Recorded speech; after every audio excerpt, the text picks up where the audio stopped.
Zeros to tens, pick up your pens, class in session. This is some life lessons, cause strives lessen when you heal. Hey, it's Lotus Oba, and welcome to Healing with Yoga and Creativity.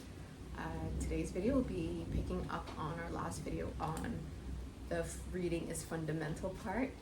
Continuing on chapter 2 of The Heart of Yoga by TKV Vesikchar. And hopefully you did watch the previous video, as chapter 2 kind of picks up on what was said on chapter 1, essentially what the meanings of what yoga is, the different 5 interpretations. And I like how in chapter 2 it continues on to that. It adds another 6 interpretations so far. So it goes like this. As defined in the Yoga Sutra, yoga is the ability to direct the mind without distraction or interruption. And no one can deny that such a process is beneficial to all people for living a focused and productive life. And for that added interpretation is another one that resonates, obviously. But when we look at that, according to the Yoga Sutra, it's the ability to direct the mind without distraction and or interruptions. There we go. And when I think about that, what is distraction? What is interruption? And in my experience and my understanding, I see distractions as kind of similar to modern day ADHD. I could find myself doing a task and then realizing I'm doing something else and not realizing why am I doing that. So that is a distraction, where the mind is being distracted from one point to another. And then or interruption. So when your mind is interrupting you, I see that as rumination, as those inner chatters that come up without any sort of thought. They're just barge in. And I really like how yoga is the ability to direct the mind without any distractions or interruption. And I kind of also like how this kind of sets what the chapter is. It's the foundations of a yoga practice.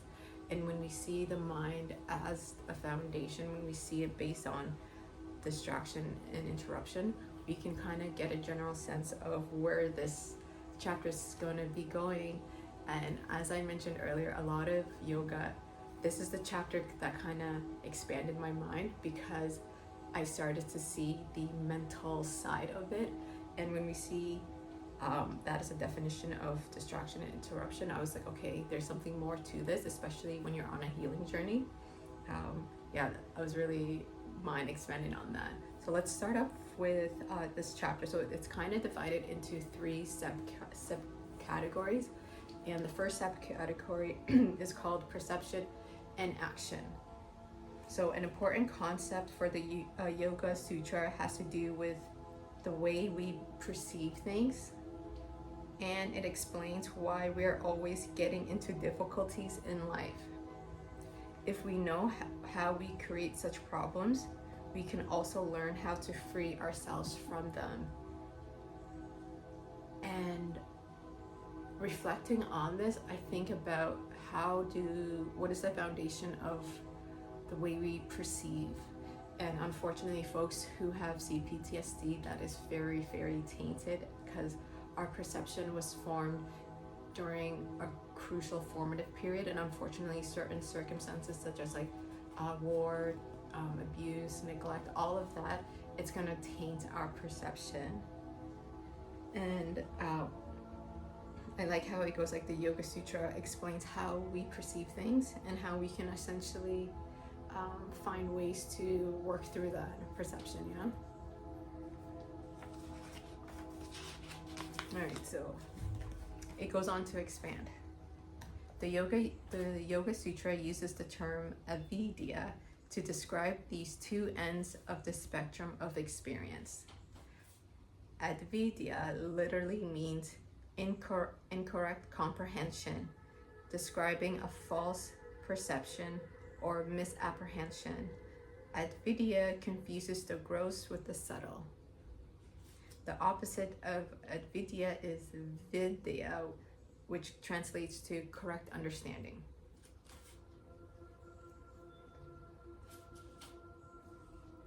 Now, what is this avidya that is so deeply rooted in us?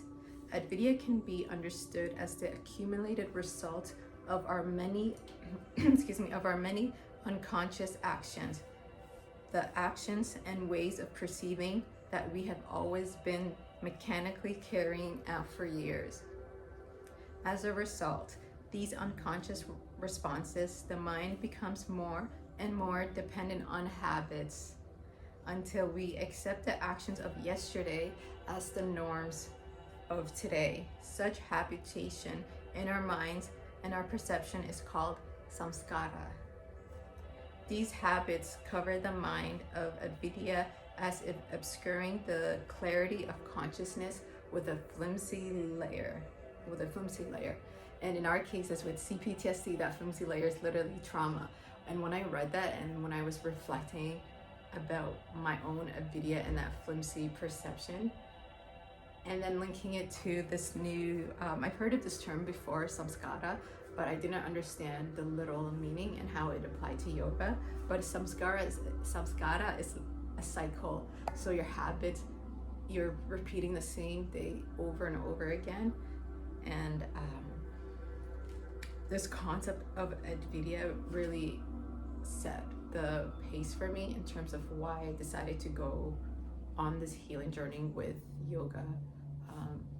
As you know, I started yoga to relieve back pain, and for the longest time I thought it was more about poses, but it's not. There's also this psychological, philosophical concept such as avidya, which is so beautiful, which is still applies applicable to today's life. Anyhow, I just found that really clear. I'm gonna save the trauma dumping and tying it into this concept because, as I said, this is where it gets to the heart of it, and a lot of it is our perception. That is the first step, is how we perceive. And I'm going to try my best to explain the terms and sprinkle a little trauma dump and how I understand it, but I'm going to save that whole video for another day. But yeah, so I want you just to reflect on that term, avidya, the unconscious actions of ways of perceiving, and how our formative years tainted that. It tainted this with a flimsy layer. And then in the chapter, and it goes on to explain. So we have two levels of perception. One is deep within us, free of this flimse of avidya, and the other is superficial and obscured by avidya. And when I was reading this, even now, what's coming to me is thinking, essentially, there is two levels of perception. There's always going to be one observer, one conscious that sees things, but within us deeply, there is that consciousness that doesn't have that flimsy layer of avidya that is tainting it. And then there's the superficial one that is obscured by it. And I like to think of the superficial as being a person who hasn't healed their trauma and is still carrying that superficial ways perceived. And yeah, when I read that, I was like, okay, this is interesting. And then it goes on to expand. The goal of yoga is to reduce the film of avidya in order to act correctly. Yeah, isn't that just so beautiful? Like, that is what the goal of yoga is aiming to do, is essentially reduce that trauma gunk that's tainting our ways that we see the world, but also how we see ourselves too, you know? I had that, I carry that lowest self-worth, because that's what happens when a child is rejected by their mother. They either lash out or they hate themselves. So I chose the internal route, you know? Didn't want to be a menace to society just because my mom was a menace to me. But anyhow, that was my superficial side, and my real side is coming out, I guess, you know? Anyhow, we're getting sidetracked. And so that was the part of perception and action. And now it goes on to explain what Avidya is, and this subcategory sets the tone. It goes like the branches of Avidya. And for me, I found this part really interested because it's building up on that root of Avidya and how it branches off to different branches. So let's dive in, and I want you guys to reflect which branch is very prominent in your life as I go on. So it goes like this. We seldom have an immediate and direct sense that our perception is wrong or clouded. Avidya seldom is expressed as Avidya itself. Indeed, one of the characteristics of Avidya is that it remains hidden from us. It's easier to identify the characteristics of Avidya by its branches. If we notice these are alive in us, then we can recognize the presence of Avidya. And that paragraph right there, I really like how it visually describes it. You really wouldn't know a person's Avidya until you look at the branches. And there are 4 certain branches that Avidya branches out to be.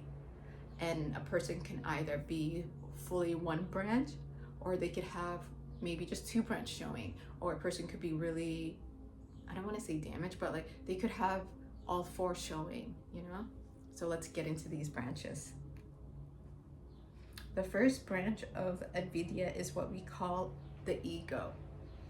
It pushes us to such thoughts as, I have to be better than other people. I am the greatest. I know I am right. It's my way or the highway.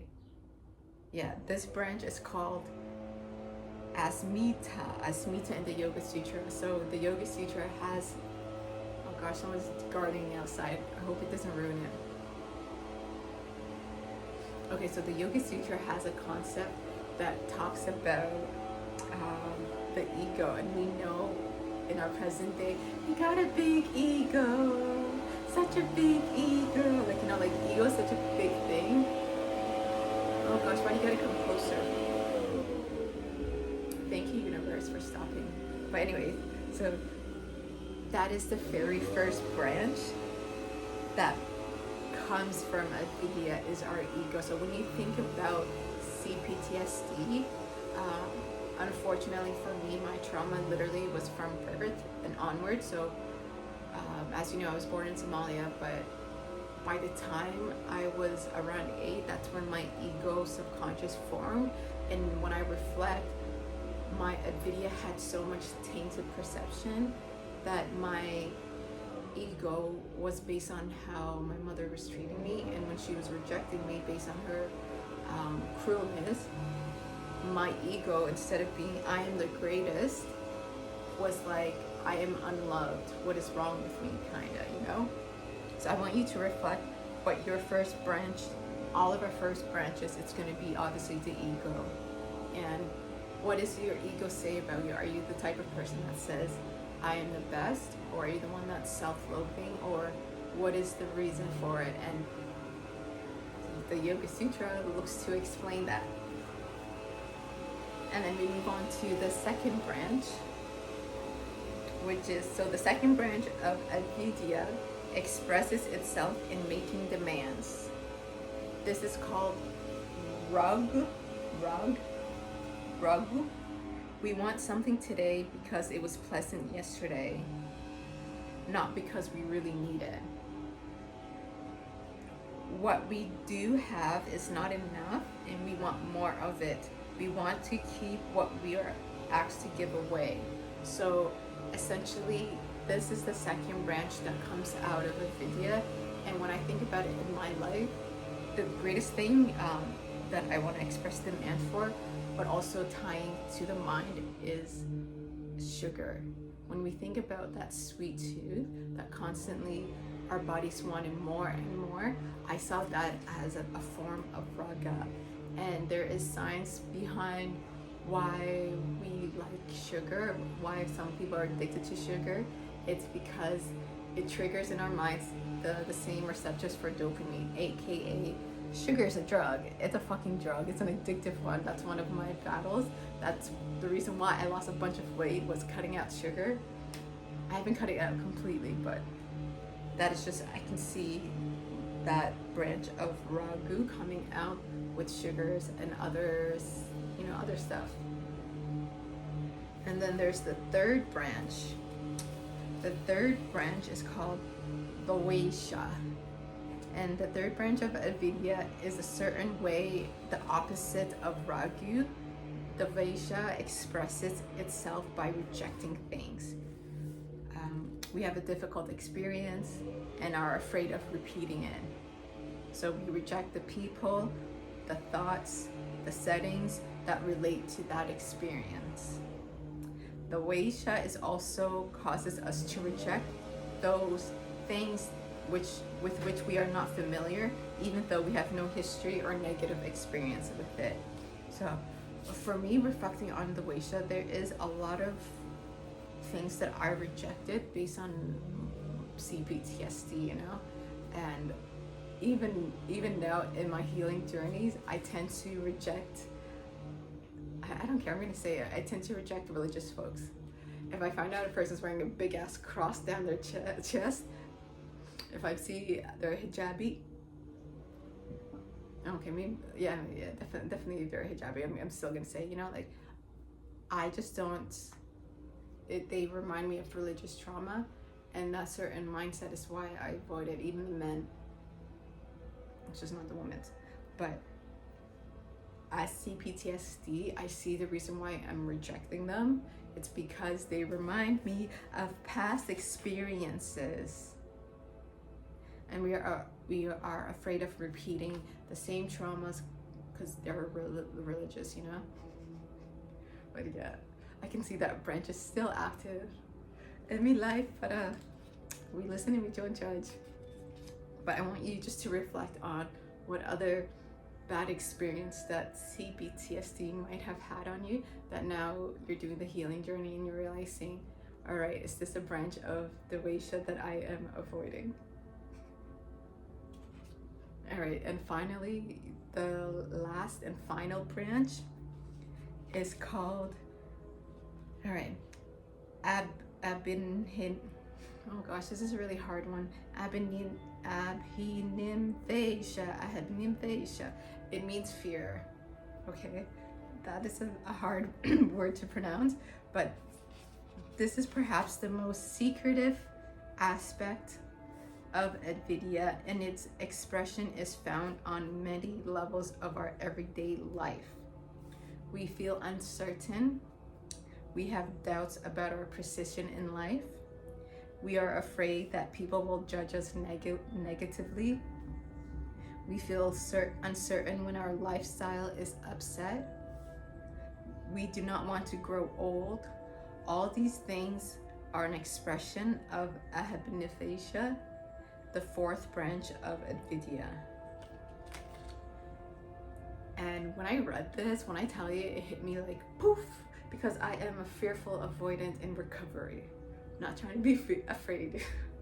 So I knew this branch was very, very present in my life, and it's because first of all, I was born in war, so obviously I was afraid of society that's at chaos, fighting with each other, and my poor mother, who's obviously shell-shocked, would tell me stories about how she would put me to sleep in one corner, and then she would sleep in another corner, and then my older sister would sleep in a different corner of the compound, all because the bombs are dropping. And just think of the fear so early on, like I was a child sleeping in a random corner by myself because my mother, in her rational mind, would rather one person survive an airstrike as opposed to a family sleeping together and dying together. So it's really sad, but so she made that decision to essentially sleep in different parts. So you can see how fear was already rooted inside of me so young. And then it kind of explains her behavior as time went on. But like, eventually that same fear that was already seated there, it grew to fear your own mother, you know? So that is to say, I had plenty of fear in my life. And so reading this, it goes, these four branches of Avidya singly, these four branches of Avidya singly or together cloud our perception. Through them, Avidya is constantly active in our subconscious mind, and as a result of this activity, we end up feeling dissatisfied. Yeah, so reading, just reflecting on those four branches that Avidya is known to make its presence, that really, really expanded my mind. Even just doing that own self-reflection, I can see how my ego is tied to the fear branch, is tied to the rejection avoidance branch, is tied to the pleasure ignite. It's this whole big thing. And these four branches, they cloud my perception of life, of myself, of the world, of everything, you know? But it's beautiful. Like, this is stuff that was written over 5,000 years ago. And here I am in 2025 on this path of getting better with them. And it goes on along like this. As long as these branches of Avidya are expanding, there's a great chance that we will make false moves because we do not weigh things carefully and make sound judgments. When we perceive that problems have somehow arisen, we can assume that Avidya was instrumental in their making. Yoga decreases the effects of Avidya so that the true understanding can take place. You know, so let's just sit and reflect with that. That as long as we don't tend to these branches, they're just gonna be growing and growing, and more problems are gonna arise from it. And we won't understand why we are in such strife, in this life. We just want to win the game, which is the price of love, and maybe some money at the end. Nah, money's the root of all evil. But you know, anyhow, yeah, let's just reflect on that. That yoga aims to decrease that. And again, I'm just starting this journey. I'm not saying that this is 100% accurate or whatever. This is just my healing journey and seeing how much the branches and how they're being clogged back, so you can see me, see all of these, you know? But yeah, before I get sidetracked, let me just finish this. And it goes on this: we notice Avidya more by its absence than its presence. When we see something correctly, there is a profound peace inside of us. We feel no tension, no unrest, no agitation. Yeah, so that was part 3. Subcategory 2, the branches of Avidya. And subcategory 3, it kind of expands on that now that it introduced us to the branches. It talks about constancy and change. And I like how what constancy means is being faithful, dependent to the practice. And if you do that, there's going to be a change. And for me, as you know, this is 2+ years of being consistently blessed to practice this, at least the morning side. Now I'm developing more of a intentional practice and combining that with my healing journey, because there's a lot of self-reflection. Anyhow, so essentially, the more you be faithful and not consistent, but constancy, there will be change. What that change is, I don't know. And so it goes like this: although Although in yoga everything we see and experience is true and real, all form and all content are in a state of flux. This concept of continual change is known as parinamvada. The way we see things today does not have to be the way we see yesterday. So it's building on this notion that things will change. So yoga describes to the notion that deep within us there is something that is also very real, but unlike everything else, is not subject to change. We call this purusha, meaning that which sees or that which can see correctly. And even though I said things will change, this concept is very esocentric, but it's essentially your consciousness, the way you perceive things, that awareness, that is the one thing that doesn't really change. It's very real, but it's not subject to change. And the only time it changes is when you're transitioning out of this body into the afterlife, the next thing. But presently, as time goes on, things will change, but you perceiving this now. And it goes on to expand. Purusha denotes the position from which we can see. It is the power in us that enables us to perceive things with accuracy. The practice of yoga encourages this unhampered seeing to simply happen. As long as our mind is covered by avidya, our perceptions are clouded. This true understanding, which results from decreasing avidya, does not occur spontaneously. The body and mind are used to a certain pattern of perception, and these tend to change gradually through a yoga practice. Yeah, let's sit and reflect with that. As long as our mind is covered by avidya, we are the thing, purusha, or essentially purusha I see as consciousness, awareness. It's going to be clouded by that, you know? And so just reflecting on that, the body and mind are used to certain patterns of perception, and these changes tend to gradually happen through the yoga practice.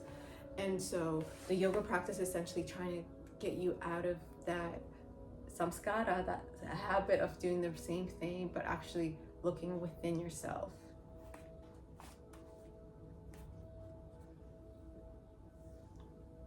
According to the Yoga Sutra, the recognition and conquest of avidya and its effect is only the ladder by which we can climb upward. The goal of wanting to make something better may be the first rung on the ladder. And it is indeed true that practicing yoga, we gradually improve our ability to concentrate and be independent. We improve our health, our relationship, and everything we do. And so, reflecting on this, the Yoga Sutra, it recognizes the very first step to know that there is a ladder is our perception. It's this conquest of avidya. And if we are true to our practicing, we will get to get there. It's not something that's going to happen overnight. It's not a spontaneous journey. It is a lifelong journey of reflection, of knowing who you truly are and making sure you take care of your body and mind. And thankfully, the Yoga Sutra, it helps us guide. It goes like, how can we climb this ladder? In the Yoga Sutra, there are three things that are recommended to help do this. So the Yoga Sutra, when I read these three recommendations, I didn't realize I was already doing this. Like, if you are doing this outside of it, congratulations, what you're doing is yoga. So the very first recommendation is something called tapas. Tapas come from the root tap, to heat or cleanse. So tapa is a means by which we keep ourselves healthy, and cleanse ourselves inwardly.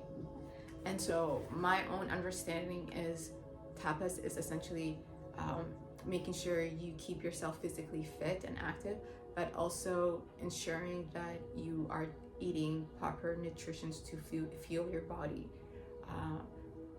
As you know, I lost 140 pounds. Thank you. 140 pounds. And I had help, like there's no Ozempic. No, I'm very honest. I did use drugs. Well, I actually didn't use drugs, but drugs did aid me. But it was not Ozempic. It was cannabis to quiet the mind, and cannabis helps me motivate to work out, and psychedelic healing journey to actually look inwards and see how much carb and how much sugar I was eating. But also psychedelics revealed the sugar addiction that I had, this lifelong sugar addiction, and the root of it, because it was my inner child seeking love. That dopamine hit and sugar filled it as a child, and that connection. But anyway, the point is, tapas, I've been working out and eating right, and that is essentially what tapas are, is making sure that you do work out, you do stay physically fit, as well as the physical asanas of yoga and the breath work, but nutrition. And then the second recommendation means by which we can discover the state of yoga is Swadhyaya, which translates to, so Swava means self, and Ahadya translates to study. So self-study, that's what the translation is. With the help of Savya, we get to know ourselves. Who are we? What are we? What is our relationship to the world? It is not enough to keep ourselves healthy. We should also know who we are and how we relate to other people. And i.e., this is the healing journey, ladies and men, human beings. This is the healing journey. You gotta know, you just can't take care of yourself. You gotta look inward, do that self-study, so you know, who am I? Because like, as you know, CPTSD, that robs you in your formative year. My formative years, where other children are thriving and flourishing and discovering who they are and what they like, I was surviving a fucking chaotic childhood.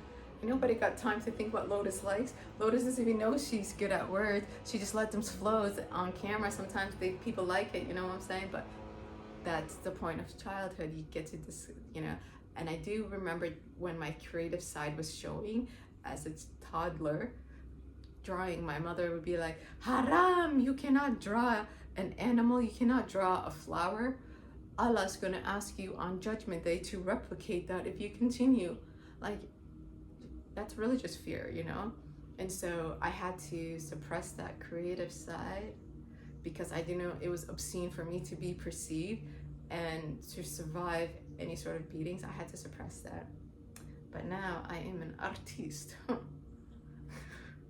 Anyhow, but we're getting off topic. The healing journey, that's what self-sabotage is, You have to be asking yourself, who am I? And folks with CPTSD, we owe it to ourselves to look inward so we can show up differently for the world, We all got light, let it shine. And then the third recommendation is the one that folks will probably be a bit, the religious folks might take a little offense to it, but I think it's a beautiful concept because they're doing that in their own way. It's just a bit different. They're going to a book, whereas the third possible way suggested in the Yoga Sutra is called, all right, this is a hard one, Ishwarva Paranadi. That term usually translates as the love of God, but it also means a certain quality of action. Practicing pranayamas and asanas, keeping one healthy and reflecting oneself does not constitute all of our actions. So this is surrendering to a higher being. Some folks might call that God, Jesus, Allah, Yahweh, whoever, Divine Mother, or even yourself. It's surrendering to a higher power and doing it for them. And I think that is such a beautiful thing, because who am I doing this healing journey for? I'm doing it to heal myself, because I deserve to know who I am and look inside, but also I'm doing it for the creator that created me and life and everyone that watches this. You know, as the saying goes, heal yourself, heal the world. And that is a big thing that I believe in. So anyhow, altogether, these 3 ways of being, health, inquiry, and equality of action, cover the entire spectrum of the human endeavor. And so these 3 recommendations together is known as together they are known as Kriya Yoga, the yoga of action. Isn't that beautiful? Kriya comes from the word kri, meaning to do. Yoga is not passive. No, it's not passive. We have to participate in life, and to do this well, we can work on ourselves. So that ends it for chapter 2. I love the way that it ends on that, because that is the path that I am on. I am on that Kriya path, where that is essentially the healing journey. If you really think about it, if you are healing, you need to stay physically and mentally fit.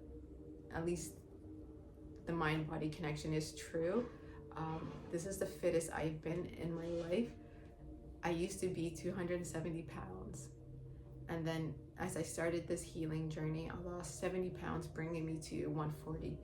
And I can 100% say those folks, those nerdy folks, okay, they're not nerdy folks, but like, you know, those scientists, like those smart folks, there is a reason. It's very accurate that all in here is tied to all up here. So if you look good, you feel good, you think good, you know? And the yoga of action, Kriya Yoga, is essentially saying do yoga, like, you know, you have to be physically fit, but also nutrition, what you eat. And then I like the second part of self-study. That is what healing is, knowing your Avidya and the different branches that come out of it. I'm gonna do a different video in a creative way. Be forewarned, there will be a lot of trauma dumping as we explore my own Avidya tree and trying to paint the different branches that come up, whether it's the ragu that I'm trying to seek pleasure for, or if it's the avoidance inside of me that I reject and avoid, and whatever my ego says. But that is a beautiful concept. That is what the self-study is about. And then the last piece of just surrendering to a higher power, that for love, that could be what you're surrendering to, the love for yourself, the love for that inner child, or the love of life, Mother Earth, the universe. So that brings me to the end of this chapter. I really like how much mental health concept it was with the Avidya perception in the tree. I really like how it kind of sets us a path of, like, if you want to reduce your Avidya, this is the recommendations for it.